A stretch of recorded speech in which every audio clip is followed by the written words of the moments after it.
All right. How are you guys doing? Doing great. Fantastic. Awesome. Excited to be here. Hey, as we talk this, we're waiting for folks to jump in. We'd love to hear about your guys' first internship. So I don't know if one of you guys is dying to share or still scarred from it. What do you guys think? I'm happy to jump in since I feel like mine's probably a little bit fresh in my mind. So my background's in nutrition. I have my master's and I'm also an RD. So one of my first kind of internships was working at a health food store. And I actually started working there when I was in high school. I applied to, Target, Lane Bryant, a pet store, and they happened to call me and say like, hey, can you ring? And I said, yeah, I'm pretty good at math. I guess I can ring. And I ended up falling in love with everything kind of health products. And this was in the early 2000s. And I also ended up getting to know a broker. So they kind of snatched me out of the field and I started selling a product called Sequel Naturals, which ended up being Vega. So my first kind of internship was to shadow this broker and go to, 6 to 8 health food stores a day, just kind of show up and say like, hey, you guys should carry this product. And it was very cringy. We got a lot of no's. A lot of people were very confused as to why we were, what I was doing, what my job was.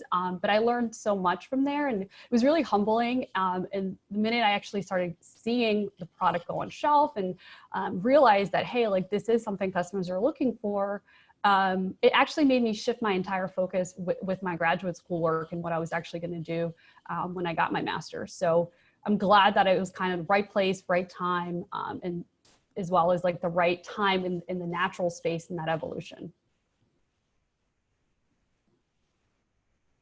Yeah, mine's probably pretty quick. I'm a college dropout, so apparently they don't give internships to college dropouts. I opted to start companies instead, so that was sort of my first foray into business. So that's my short and sweet answer on what my first internship was like. Baptized by fire. There you go. And I seem to be somewhere in between. So I kind of ended up in the same spot, which was all through college. It was my own businesses kind of paying the way, so to speak. And then I guess my first real internship was technically out of college. It was a horrible job market. It might be kind of similar to what it is today. And, it's just one of these things where it popped up. One of my buddies got a job and, he had zero experience, started with this new group, didn't really want to work there, but he got a part-time job. His boss said, hey, do you know anybody who does this, this, and this? It's like, oh yeah, Jaggi would be perfect. Next thing I know, they're calling me in for an interview. And I was like, like, the guy said, okay, so what do you think? And I said, well, what do you mean? What do you think? He's like, well, you're going to come work here, right? And I said, well, I thought this was an interview. This wasn't, so he had already given me the job. And then I got thrown into this group with a bunch of PhD physicists doing medical work, which was massively intimidating, right? So I went from this no job, no idea what I was going to do, had the right connection, open to any opportunity. Yep, let's go chat with these guys. Walked into something where they had already made up their mind. So maybe this is an interesting segue into where we're going to go, Jason, but it was a pretty rough market at the time. And, keeping my options open, willing to kind of walk through the door in any kind of situation, ended up, parlaying that into ultimately the career that I'm in today. I think you're on mute, Jason. It's always good. Thank you, David. Hey, so welcome to the Courageous Minds Only community. For those of you who don't know me, I'm Jason Hauer, co-founder and chief growth officer at the Garage Group, and then founder of the Courageous Minds Only community. And we created the Courageous Minds Only community really to be inspiration, courage, and ideas for big co-leaders as they're faced with a lot of uncertainty. And have talked to a lot of young professionals recently that are feeling kind of the pain of the uncertain market, and really just wanted to be an encouragement to YPs today. So we're doing a special next gen chat specifically on that. And for those of you guys who've been following CMO, we've done these in Chicago and New York and kind of had thousands of people at our events. And are super excited about the bi-monthly format, the virtual format that COVID has allowed us to do. So kind of taking an opportunistic look at that. But I miss the live events personally, but excited to be able to connect with everybody and bring everybody together. And although today's focus is on kind of next gen, we actually have a regularly scheduled chat tomorrow on brand building in the contactless economy with Chick-fil-A, 7-Eleven, and the former head of digital and social media for Nestle. So would highly encourage you guys to check that out. It's thegaragegroup.com/CMO. But I think it's another continuation on the conversation today. And I couldn't be more excited about the convo today. I think just knowing all three of these leaders, their stories are very inspiring. And I think they all have like very rich, different perspectives on what's happening in the market, where things are going. And so excited to kind of get inspired and learn from David from Kind, Steffan from Kroger, and then Emily from Vital Proteins. And they can get more into their backgrounds here in a minute. And you guys, for everybody that's been a part of CMO chats in the past, you hear my spiel, but it's to me, it's not enough to just show up and listen to the conversation. I would highly encourage anybody that's spending time on the convo today or listening to the convo today to write at least one thing down, that your practical thing that you're going to do coming out of this conversation, and commit to it. And if you're committed to it, you're going to act on it, and you're going to make yourself better, start kind of down a journey or a path that way. So I'm hoping, I totally expect you're going to hear some really good, inspiring things here today, but I would highly, highly encourage you to do that. So let's dive in. We're going to have about 40 minutes of conversation and then about 20 minutes of Q&A. Feel free to pop your questions in the sidebar as we go. I may actually pull some of those in, but we're here today to encourage everybody that's kind of an attendee. So please, please, please share your questions, be vulnerable. We'll help you out. So with that, let's dive in. So Emily, Steffan, and David, let's start by getting to know you guys. Would love to hear. I actually I love we started with the internship, but so I would almost even go back to as you were thinking about even starting your career, if you guys don't mind, kind of what was going through your thought process that way. And then how did you guys get started? And then what are you working on today? Because I think for people to see you guys today versus your journeys, I think it's super insightful. So who wants to kick us off? I guess David, how about you dive in there? Oh. Or, Emily, go ahead. Em. So a little bit about me and my background. I was always a good student, and I've grown up in New Jersey, my entire life. And I wanted to get the hell out of New Jersey for college. So I kind of strong-armed my parents into sending me to Arizona State. And I said, don't worry, I'm going to go to law school. This is my dream. And I come from a very education-focused background. So long story short, I really was not focused on education. I was having an amazing time, and I loved nutrition. I loved exercise. I loved working out. And, one of my friends said to me, why are you torturing yourself to go to law school or to consider being a lawyer when clearly that's not what you're passionate about? And it somehow stuck with me. When I came home that summer, I had an honest conversation with my parents, and they were like, okay, well, then you're gonna have to come back and we'll send you to a good university around here that does nutrition. And at the time, there were only very few, nutritionally certified registered dietitian programs available. So I ended up coming back to New Jersey, which wasn't ideal for me, but it really kind of focused myself and what I wanted to do. And so I was always thinking I was going to potentially have my own practice or somehow build my own clinic. And as I got more into and I realized what nutrition and healthcare really was like, I gravitated more towards business. And so my background really started off with me kind of finding out what I liked and going through multiple phases. And then I started working at a health food store, like I said previously, going back into the internship. And from there, I really kind of got amplified and plugged into the CPG matrix.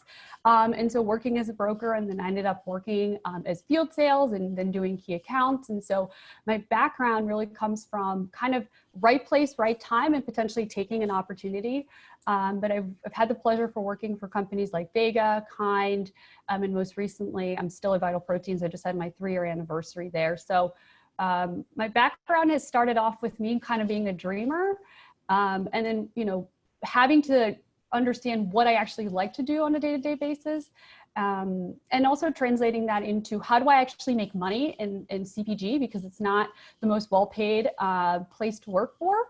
If you're a sales rep and you live in New York City, on my first job, I made only $42,000 a year.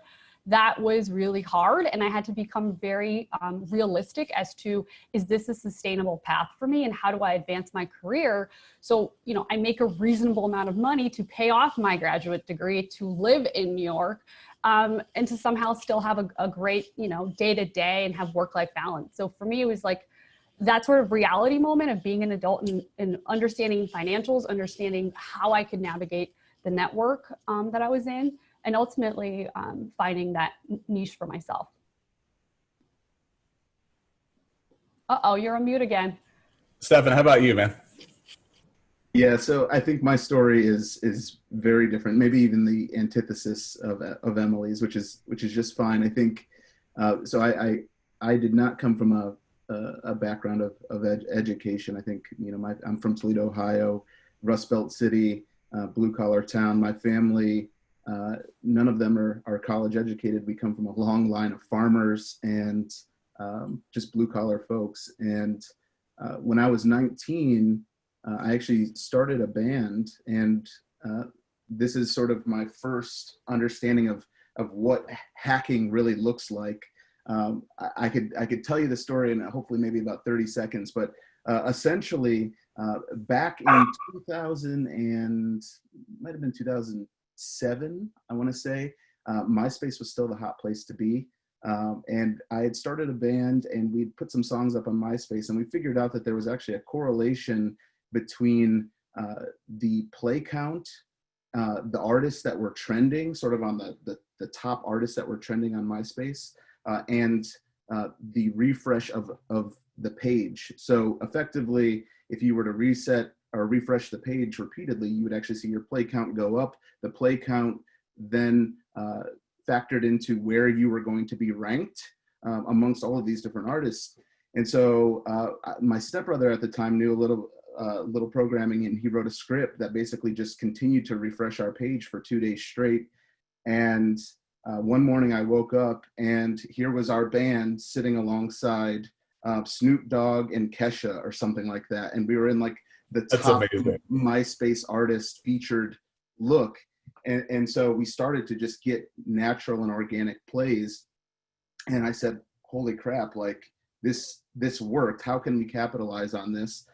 Me not knowing anything about business or how to talk to labels or anything like that, I just started sending out direct communications through MySpace to these labels' MySpace pages. Now looking back, that's really stupid, but also there's a lesson there, which is when you have baby eyes, you have this sort of fresh perspective. You don't know what you don't know. You just do these things, and oftentimes they present new opportunities. And so we ended up getting signed by a label and ended up going on tour for basically the next 2 years. We'd never even played a local show at that time. We weren't a real band. We just recorded a couple of songs and put them up on MySpace, and we were forced to sort of become a real band. And so I did that for a while, and that was sort of when I knew, hey, there's a really good chance that my life is not sort of going to have a conventional path forward. I knew that college was maybe a stretch for me at the time, and it wasn't because I wasn't interested in bettering myself or becoming educated, but rather I felt like many of the things that I was good at, I could find ways to double down on those things and to add value to the world in some way, just through creativity and grit. And so after the band was over, I did random things, moved down to Cincinnati. I started college for a little bit, ended up getting into WordPress development and started down the path of doing custom themes and development for WordPress sites. And that really opened up the door for entrepreneurship in tech specifically for me.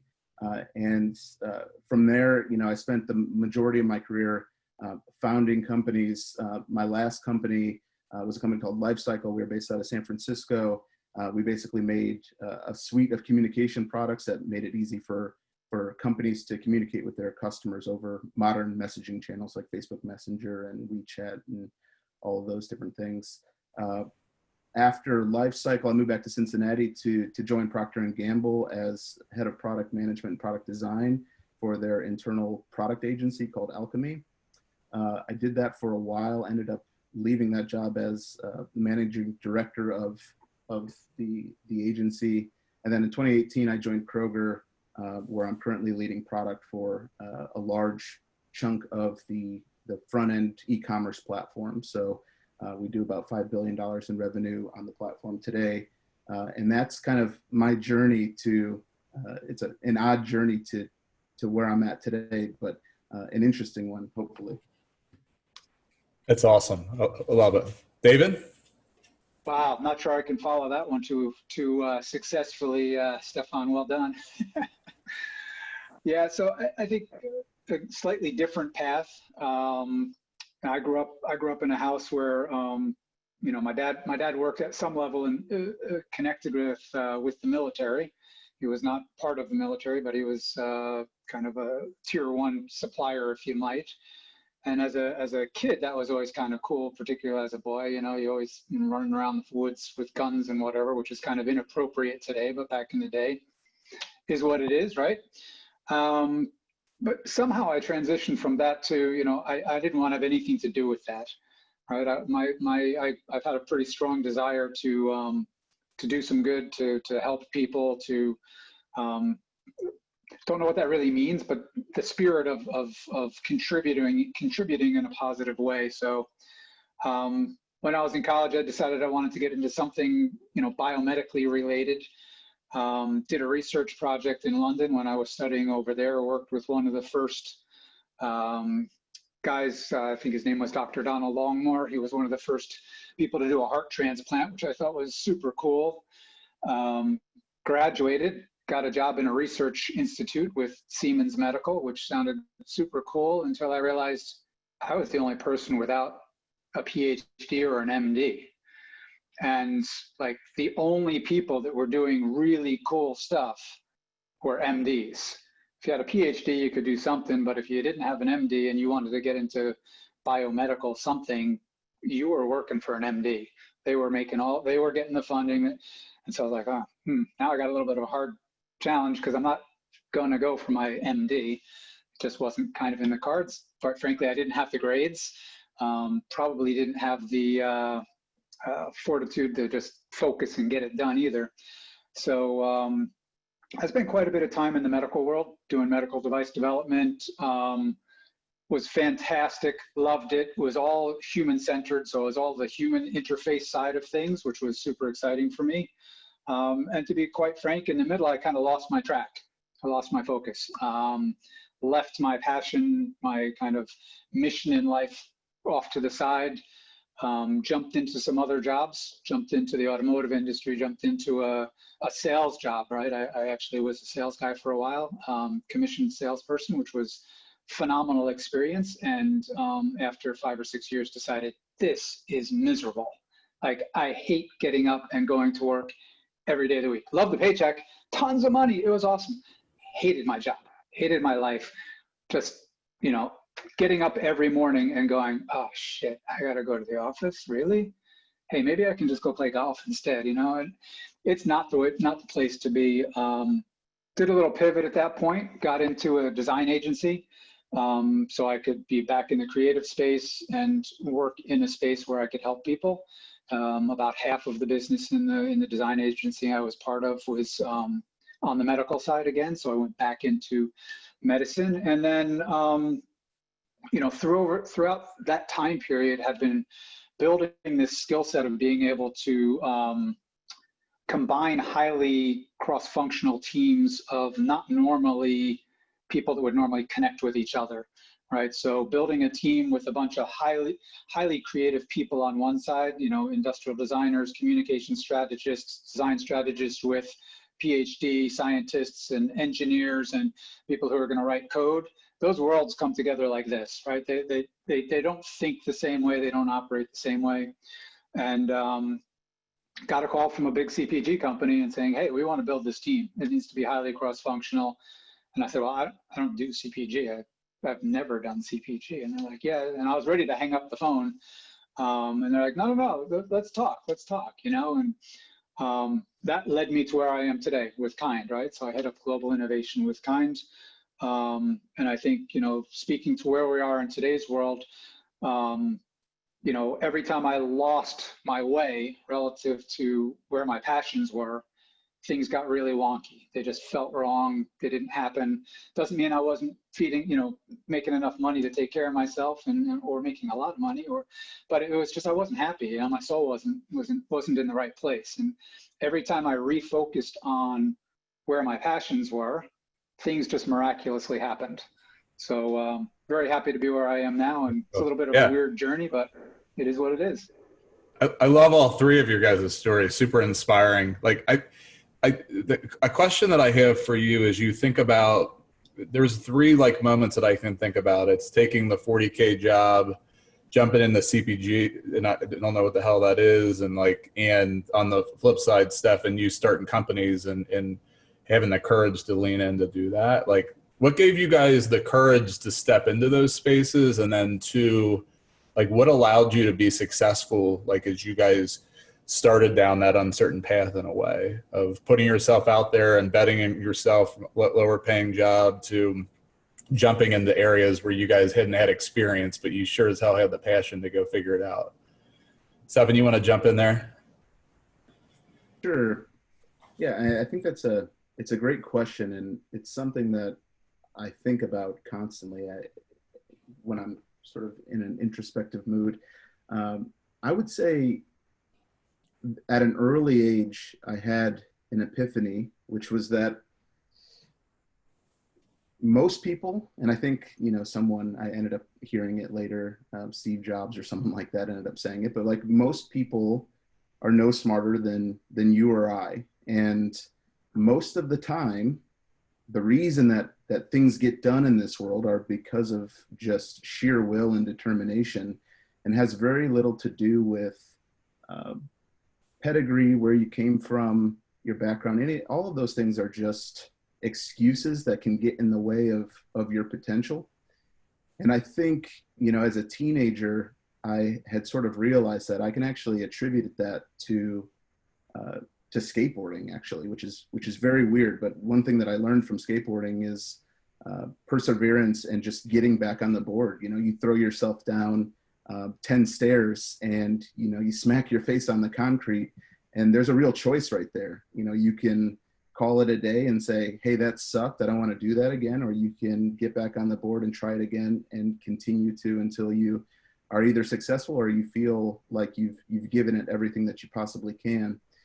And so I would say that's sort of this thread throughout my entire life, which is just constantly saying, why not me? Why can't I do the things and be the person and have the things that I want in life while being happy and following my passions and my interest? And I think that was really that's really sort of been the reason that I've found that courage. Is just constantly reassessing and saying, look, there's no reason that these people can do it and I can't. They're no smarter, or there's no reason. They have no attributes that give them some advantage over me. And I think that's this. It's something in our culture where we sort of we stand stories and people up as heroes. I think because that's exciting. You want to, you look at Steve Jobs and you say, look at what that guy did, and you think there's no way I could ever do something like that. And he himself, is someone who said, no, that's actually bullshit. Why can't you do it? People are no smarter than you or I. We're all just making this up as we go. And if you approach life that way, and if that's your philosophy, which is we're all just making this up, there is no concrete playbook. This is all just made up, and we're figuring it out as we go. And you put yourself in situations where opportunities naturally sort of come to you in that way, because I think people want to be around others who have that strong degree of openness and believe in the human potential. And so I believe in the human potential, and I think that anyone can do just about anything within reason. Yeah, I love it. To piggyback off the human potential, I think for me, it was like deeply personal to prove to myself that I could be, a highly functioning single female. I think that in a lot of ways I internalized judgment, whether that was my own self-judgment or whether it was projected from other people, that, I could be someone's wife and I should be happy that, I have all these opportunities to fulfill myself and to be a mom, which I'm still not a mom. But to me, it was like, I'll be damned if I'm somehow put in a box and I have to, have someone take care of me, or I'm defined just by being told that this is who I should be. So for me, it was like, I was always very determined to be independent. And I didn't really know what that meant. I just knew that I wanted to be a person who could always take care of themselves and somebody who feels good about themselves. And it took me a long time to tap into that. But going back to the example of like, once you tackle one thing in life, it opens up another door. And once you're happy, you somehow attract other positive things. And of course, there's always challenges, there's setbacks, but you somehow become that much more drawn to who you are and your passion. And as scary as it was, I mean, I'm not kidding. Like some days, like I would be like, okay, I cannot buy a coffee or my rent will not clear. Like it was that tight. And I could have asked my parents for money and I could have, probably asked them and been honest, but I was like very prideful. And looking back on it, it allowed me to be even more hungry and humble.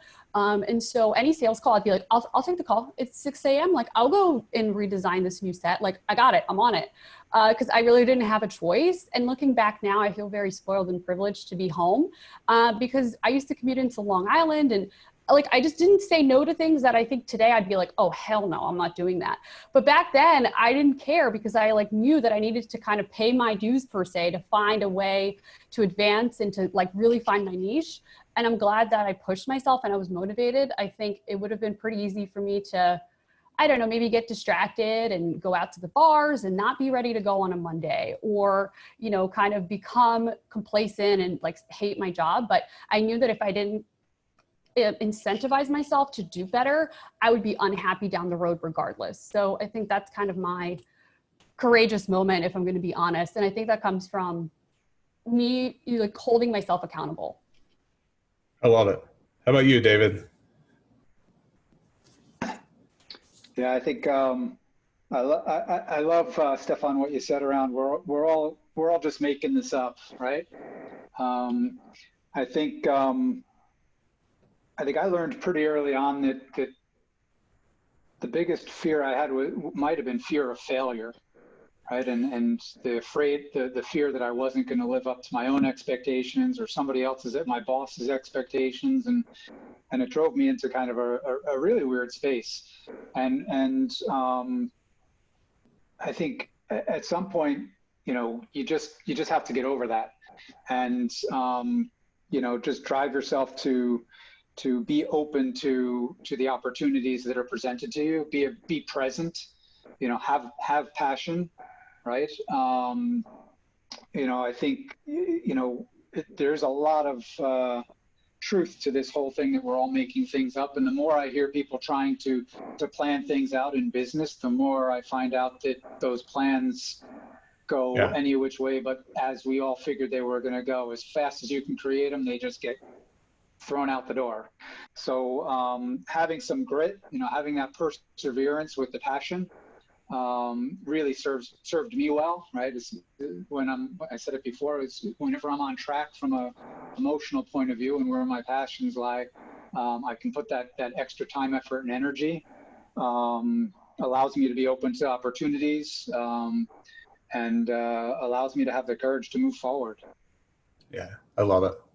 That's great. Shifting the conversation a little bit, I wanted to start to get into like, where is the world going, really in an effort to give kind of young professionals on the line and obviously like professors and others that are in and around education context, one, for where jobs are going, but then two, just even like these passion and focus areas of where, like, what should students start to be paying attention to, et cetera, right? And I know like in our work at the Garage Group, we're seeing a lot, like pre-COVID, there was a lot of transformation happening in general, and COVID's done nothing but accelerate things. And I'm sure you guys are feeling that. So, but would love your guys' perspective in terms of like, where do you guys see like things like maybe what's the immediate aftermath of COVID as we're going through it now, but then what are the lasting kind of impact or effect of it? So I don't know if anybody is dying to jump in there. I can start on that. Yeah. So I think, I agree with you. I think there were some changes that we saw early on, for the recent past pre-COVID, at least in the food space, people getting into healthier products, simpler, cleaner labels, less artificials, no, high intensity sweeteners. I think that's been a trend. A lot of those things have been slowly trending for years, but I've seen them accelerate quite a bit since COVID actually happened. I have a team in China. The same thing, is 3 months earlier in China, right? So I saw the same type of things happening over there from a behavior point of view, and I think it's I feel blessed and lucky to be part of a brand where it's part of our DNA. Right, we have a belief in whole foods. We have a belief in in whole natural ingredients and doing our best to make kind of the most wholesome product out there. And it's part of the DNA of the company, not just a quick slogan out there from our CEO. And so the other thing that I'm seeing is consumers today want that transparency. They're expecting a little bit more integrity from the brands that they want to engage with. And so, it's not always just about buying the cheapest product at discount. They want to know that, well, okay, it is a good product, but also the brand is doing something bigger than just making product and making a buck. And I think that's accelerated as well. And then probably Emily, Steffan, you guys are probably more apt to speak about this than me, but I think this whole idea of how consumers engage with the purchasing experience and contactless purchases and whatnot is also accelerating, changing, and likely going to shift the paradigm moving forward. Yeah, absolutely, David. So I actually came prepared with some stats for you guys from SPINS. For those of you that don't know what SPINS is, it's a reporting tool that uses a lot of syndicated data for Whole Foods reports to IRI Nielsen, but SPINS does natural channel as well as some conventional retailers. I also have IRI data. And I just want to talk to you guys about COVID and really the retail winners and what those shopping trends look like. So I can also send this out. It's not proprietary, it was published. Club and MULO channels are seeing the biggest successes during. So Club meaning Costco, MULO was the multi-outlets like Target, Walmart's. Obviously they were open and available since they were a necessity, but customers are buying in bulk now more than ever, and organic purchases are up by 18%, whereas natural is really suffering. And by natural, I mean the independent stores, Whole Foods, Sprouts, natural grocers. And so there is absolutely a bigger demand for transparency and healthier products and prioritizing those purchases. They're just happening at a different channel. Also omni-channel, which is basically, a hybrid between a Target and Target.com or Alibaba or Jet or Walmart are truly winning this battle, because I think there's a fear of customers to go into stores in some areas, depending on the states. And so shopping patterns have become kind of transfixed into easy, simple, like delivery-based solutions.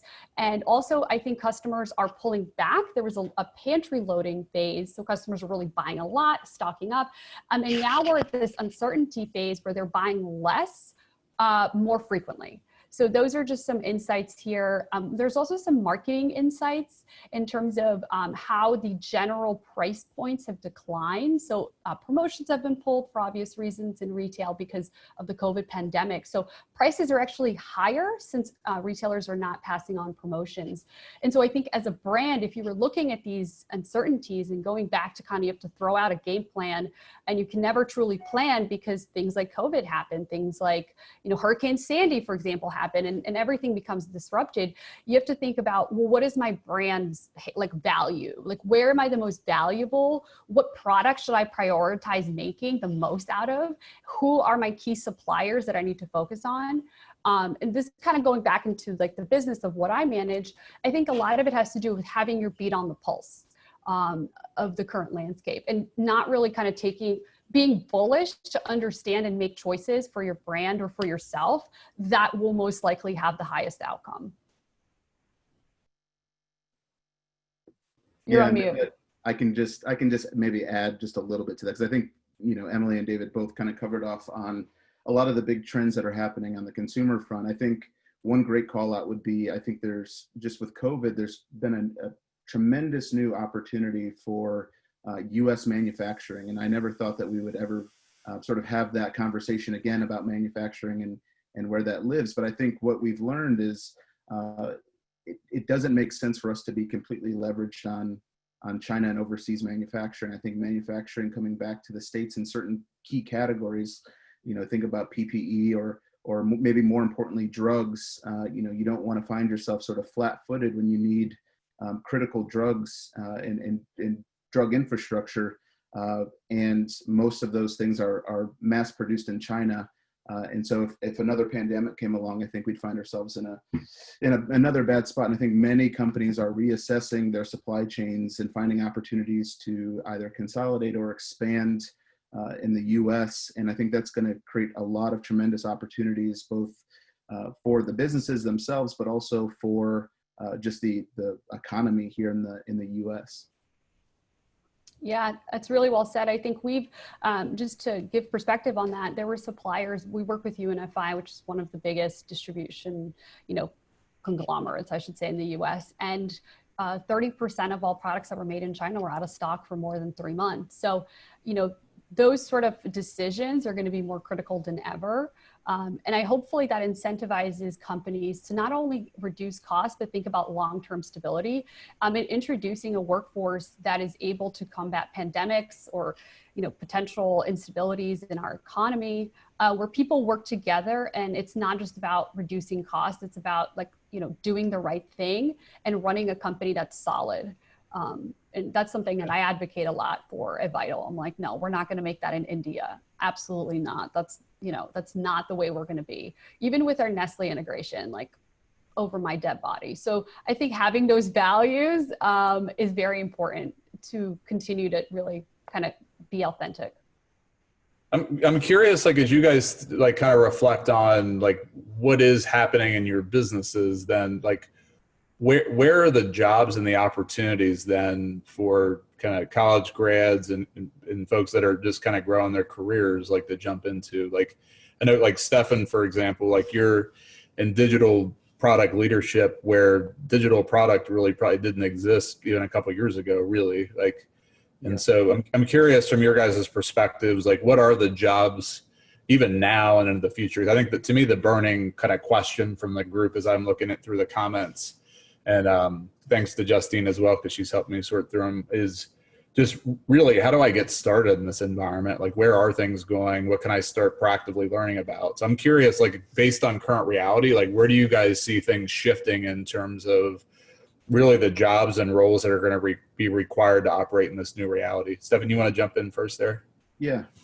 So, my perspective is slightly biased and skewed, but I do genuinely believe that product management as a function is going to continue to expand into new companies and will replace many of the sort of legacy functions that have existed for many years. For those who don't sort of know what product management is, it's really a function that lives at the intersection of the business, the customer, and technology. So you sort of live in this center, and you're basically thinking through, okay, how can I satisfy our customer in the business using existing technologies? Innovation could be a part of that, but as I've moved from both P&G and now at Kroger, I've seen that there is, if you're someone who is thinking, hey, I want to go into, say, brand management, traditional brand management. I do genuinely believe that that world is going to look very different in the next 5 to 10 years. And I think that those brand managers will be far more technical, and they'll have a better acute understanding of the entire end-to-end sort of customer journey from sourcing goods all the way to a customer being happy and satisfied or not, and then feeding that back into a cycle. There's no better place in a company that you can sort of get a holistic understanding of how all of it comes together and works.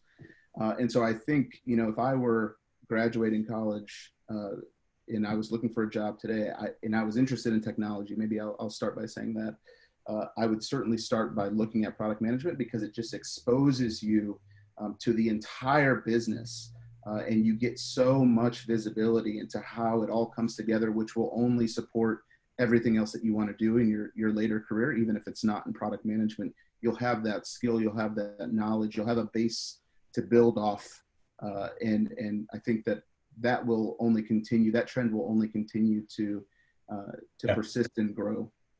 Yeah. David, Emily, I'm curious, as you guys think about, again, at other builds as well, but as you guys think about like digital and e-commerce for your business models, like how much do you expect that to become more and more pervasive? Like, how is that changing kind of the roles and jobs and even agency relationships that you guys have? But Sure.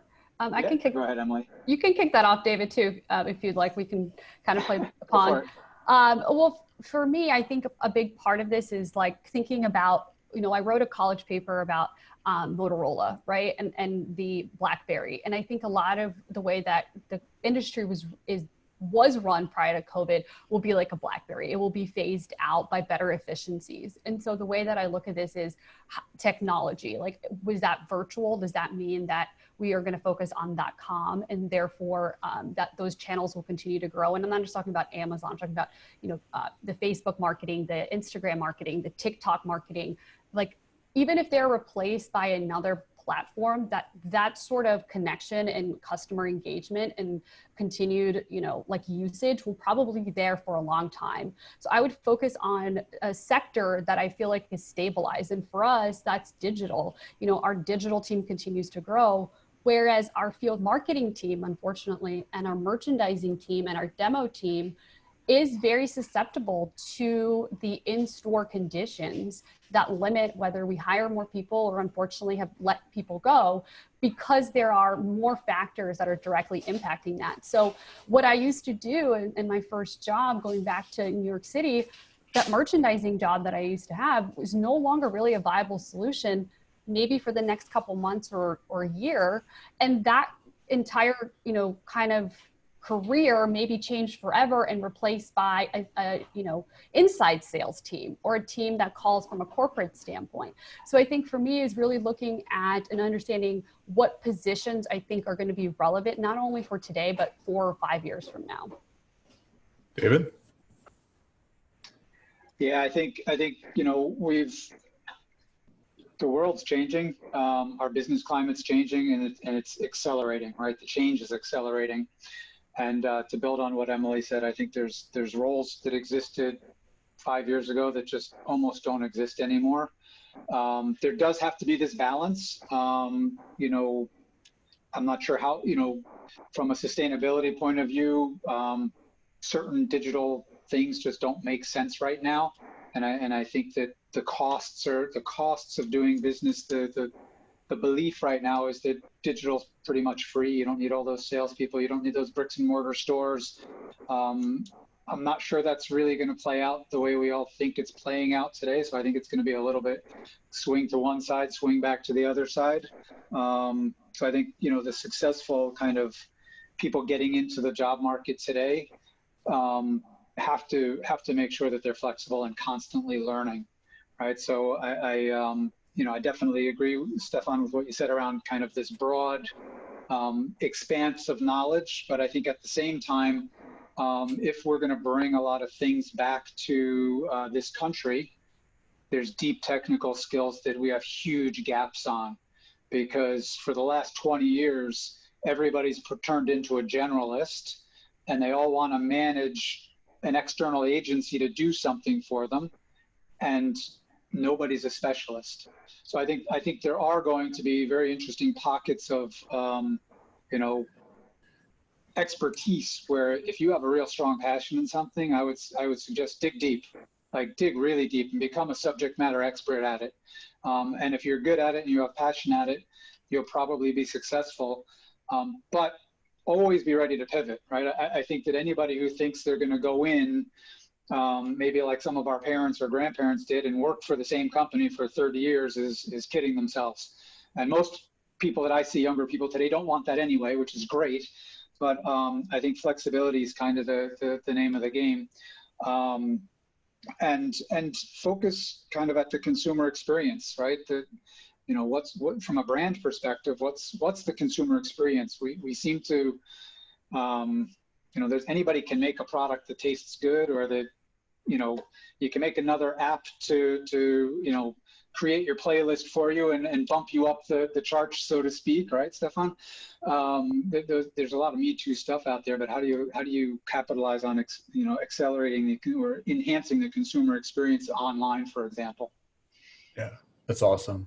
One quick question, and then we'll open it up to Q&A. Because I'm cognizant it's like, if you were founding your career today, like what's the one thing that you feel like you would do or focus on?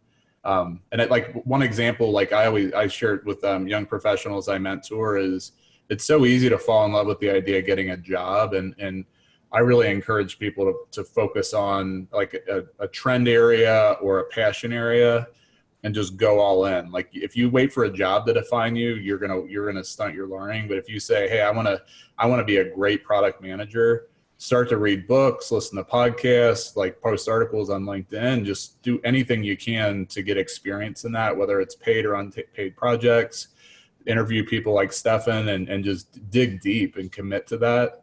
That's at least something that I share. But I'm curious, like if you guys are founding your careers today, like what's the one thing that you feel like you would do that would be an encouragement to the group here?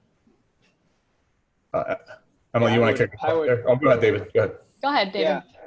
I would say, find your passion, right? And it can be as specific as, I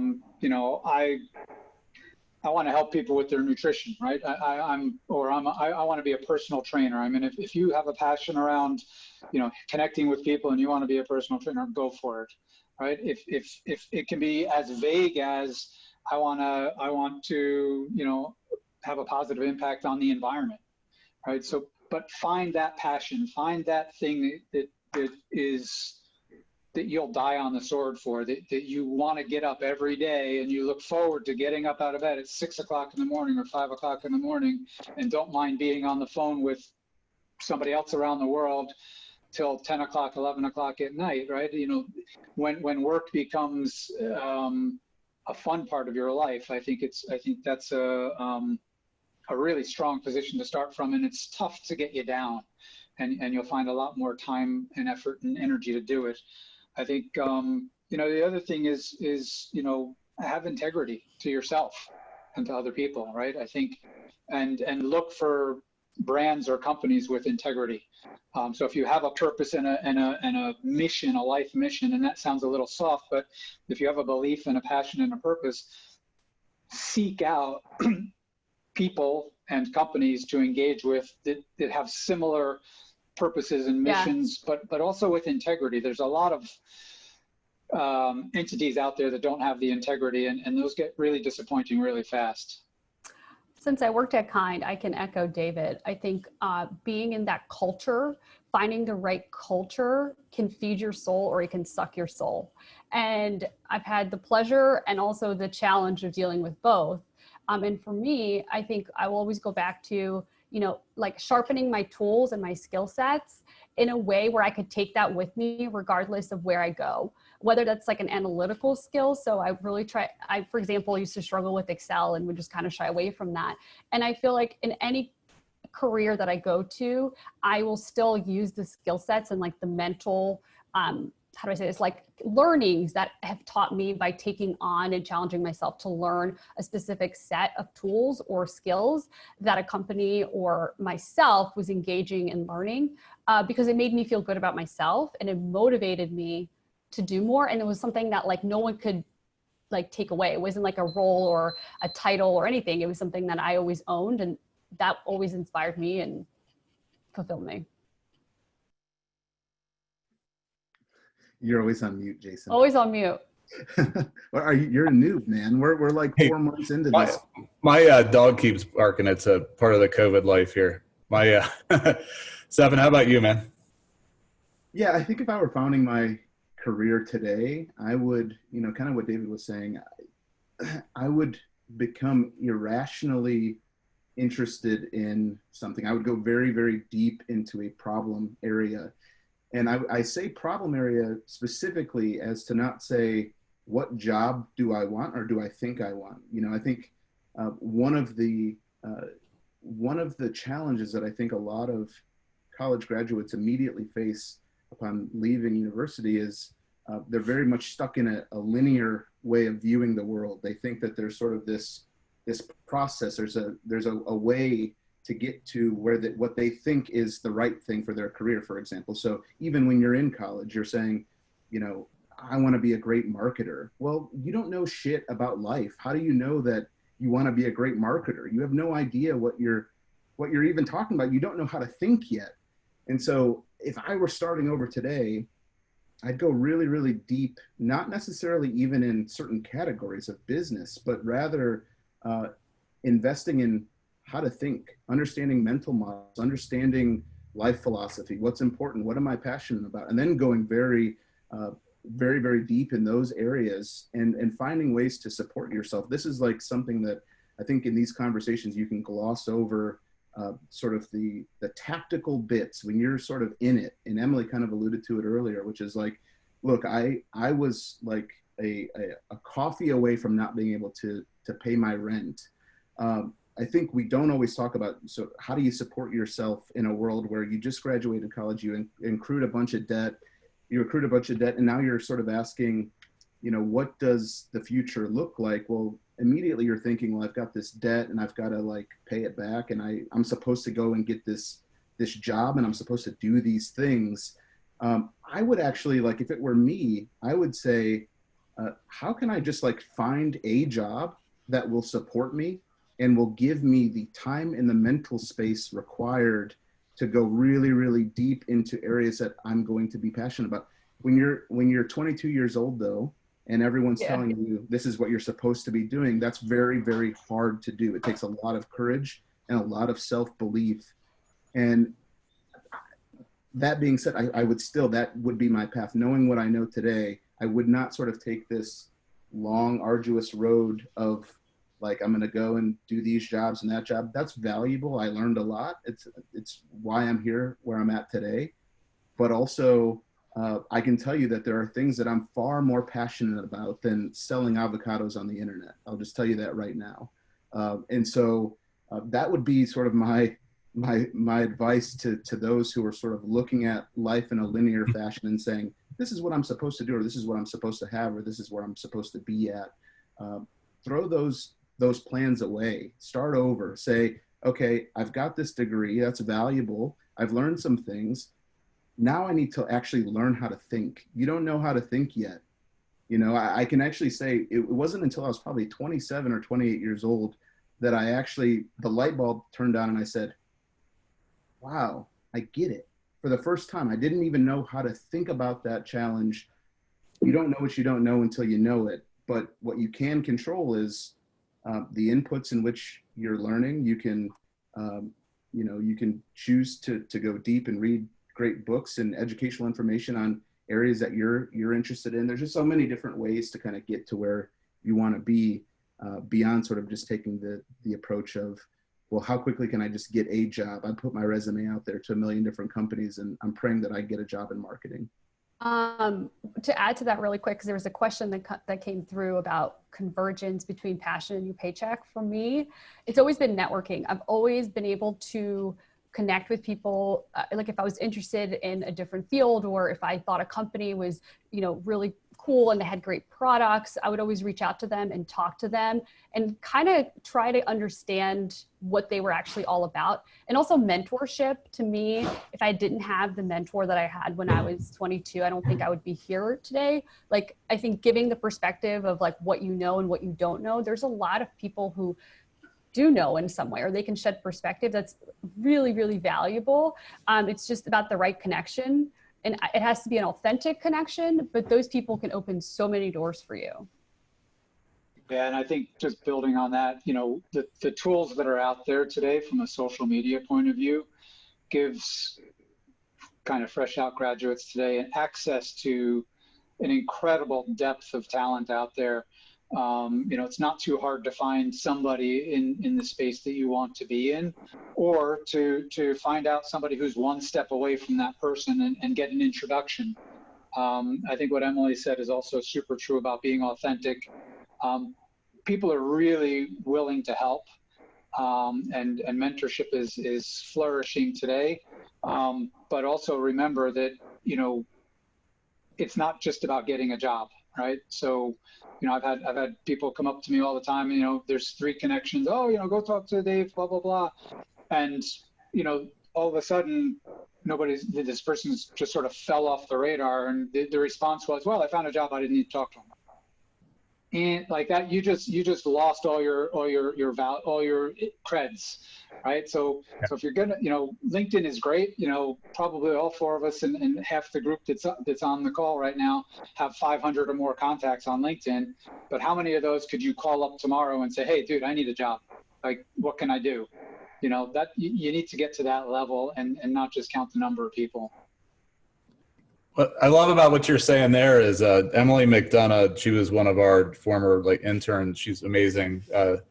But this chat came about because I was talking to her about she's just kind of networking and learning and just kind of staying engaged more from a passion perspective than just trying to get a job. And that's so true, because I think it's so easy to look at like you're trying to get a job versus I look at it as, are you on a learning journey? And you can watch videos and and again, I think it goes back to like for all 3 of you guys. And I kind of reflect on that for myself too, and this is the thing I'm taking away from the conversation, is just to remember that mentality and that mindset. You're never done, continue to push forward, like never a finished product, but then kind of what is my passion and continuing to live in that. And I feel like I feel like I'm like, I don't even watch the clock when I'm working, when I'm passionate about what I'm doing. And my work at the Garage Group, I definitely have that. And so I want to thank you guys so much. This has been an amazing conversation. I appreciate the authenticity and just you guys sharing your point of view. So I really appreciate that. And for the audience, like what we talked about before, like what is the one thing that you are going to take away from this conversation? Write it down and commit to doing that. If you write it down and don't do anything, you're not committed. But if you write it down and you start to move on it, you are committed. And then I would say, like, if you're interested at all in kind of the future of marketing and technology and product management, tomorrow's conversation could be the good first step there in terms of brand building and the contactless economy. So I would check out thegaragegroup.com/CMO. It'll be really, really good content. And with that, I would just say thanks to the panelists. Thanks for audience, for you guys on summer day. You guys are investing time learning and growing. So I think that speaks a lot about you. And just, again, grateful for you guys for spending time here today. Really great conversation. So keep hustling and keep pushing forward, guys. Take care. Thanks, Jason. Thank Cheers. you. Thank you.